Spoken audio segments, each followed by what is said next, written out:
कुछ बताइए कि खाली रोबे करबे रे। ए बाबा शादी हमारा टूटल बा लॉकडाउन के चलते ए भोला शादी हमारा रुकल बा लॉकडाउन के चलते लईकी रूठल बा पैसा ना झूठल बा लईकी रूठल बा पैसा ना झूठल बा है कोरोना वहाँ के बढ़ते ए बाबा शादी हमारा टूटल बा लॉकडाउन के चलते ए भोला शादी हमारा टूटल बा लॉकडाउन के चलते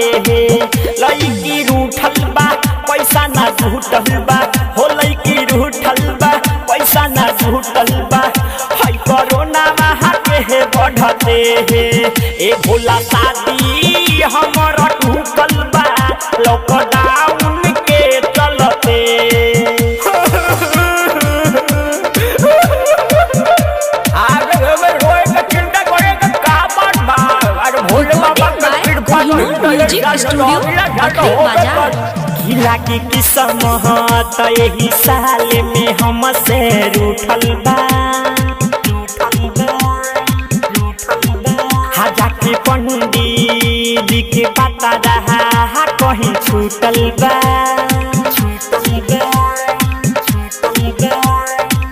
कैसे के होई गवाना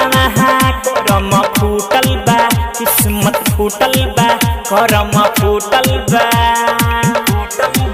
किला के किस्मत यही साल में हमसे रूठल बा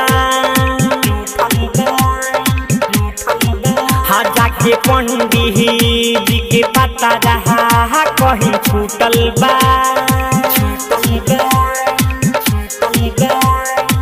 कैसे के होई बियाह करम फूटल बा करम फूटल बा करम फूटल बा ए बाबा शादी हमारा टूटल बा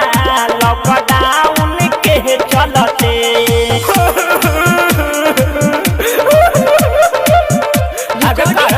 म्यूजिक स्टूडियो आगे कुछ बताइए कि खाली रोबे करबे रे। पवन अगुआ रहे शादी के लगवले हो बाबू के तना लोग के महारी के रहे भगवले हो हाँ माई तक के तना सपना रहे सजवले हो सजवले हो सजवले हो सजवले हो कवन अगुआ रहे शादी के लगवले हो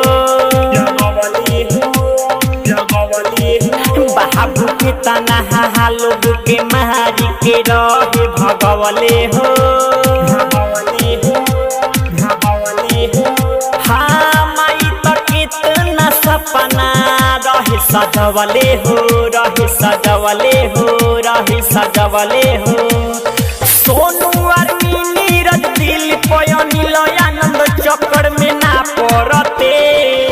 ए बाबा शादी हमारा टूटल बा लॉकडाउन के चलते लईकी रूठल बा पैसा ना झूठल बा हाँ लईकी रूठल बा पैसा ना झूठल बा ई कोरोना वहाँ के चलते ए बाबा शादी हमारा टूटल बा लॉकडाउन के चलते ए भोला शादी हमारा रुकल बा लॉकडाउन के चलते रनिया रूठल बा अनिल सुखल बा रनिया रूठल बा आनंद सुखल बा ई कोरोना वहाँ के चलते ए बाबा शादी हमारा टूटल बा लॉकडाउन